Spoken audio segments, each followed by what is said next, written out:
ZOON POLITIKON. What does it mean? Well, it means political animal.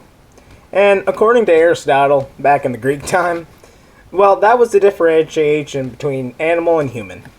See, he believed that humans were a political animal, meaning that a person's realization of speech, justice, right and wrong, community, coming together for, commodirizing for the betterment of everybody else, and the political society, like, governments and stuff like that.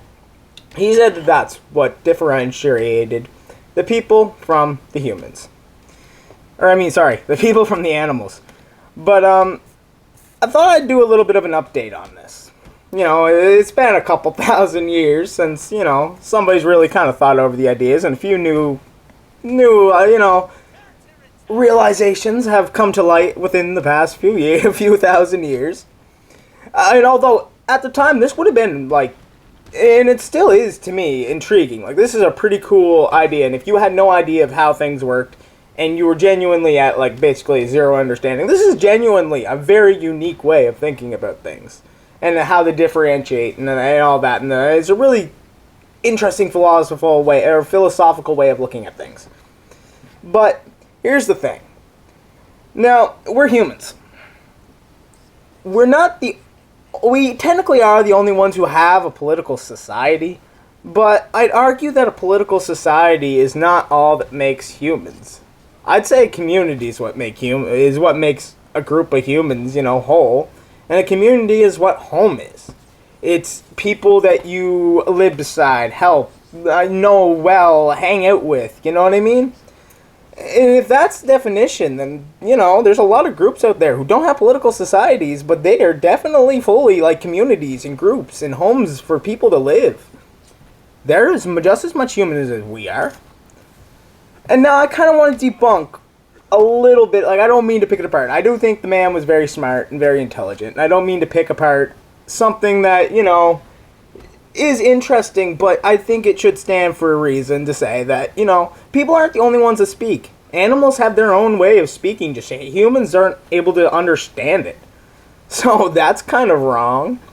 To say justice, well, many people who have quite an education into how animals act and the whole psychology of animals, most of the animal groups have their own justice in mind and all that kind of stuff. So then again, that's another thing that animals and humans have in common. Community. Is that what you'd not call a wolf den or a bear den? It's a community, and the whole forest and the whole idea of what a natural biome or environment for an animal is. There's different animals living amongst each other. Yeah, sometimes they eat each other, but it's a community. It all works together at the end of the day to come together towards one natural goal, which is just to keep on doing its natural thing, being nature. And then political society. Okay, yeah, that is the only one that does different.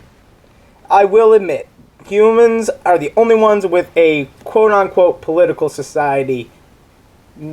Well, okay, maybe I'll leave this one up for the comments to kind of fester out.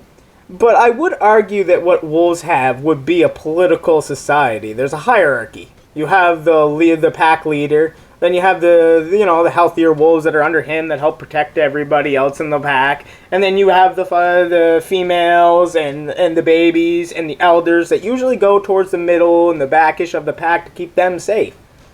So I'd argue that is as much a political society. Each member of the pack has its own place where it has to be. And if that one member of the pack is not operating well, then something disastrous could happen. Even catastrophic. It could let in a bear. I doubt I doubt this would be the situation. I bet it would probably go in their favor, but it could let a bear get that one instance where he's able to kill a baby or one of the mothers or even the alpha himself, which would then leave the group lost. So I would argue that animals do have a political society to some tenets, which would mean the whole ZOON POLITIKON thing, as much as it's an interesting idea, we do have to regard it was made 1,000 years ago by a man who was trying his best with little to no knowledge. They didn't have computers or technology, and they didn't really go into that much thought over some things that they probably should have been thinking about.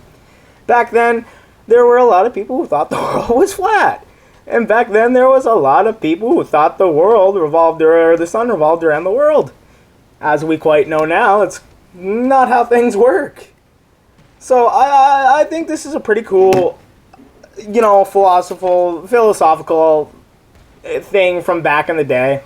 But I do think it's good to kind of go over some of these and kind of break down some and see if some still stand and hold any weight, or if there are some out there that are just, like this one that can be fully debunked.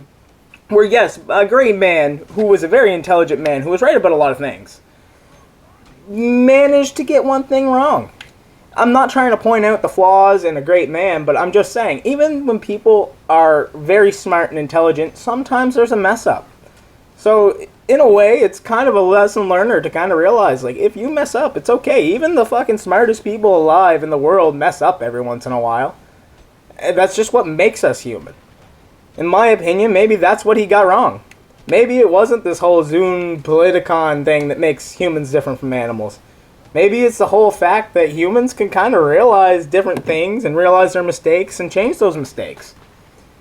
Whereas an animal can't really fix a lot of their mistakes and don't have that ability. Anyways, that was my video. I hope you guys enjoyed. I'm going to leave it there. If you guys liked the video, like, comment, subscribe, and yeah, have a good day.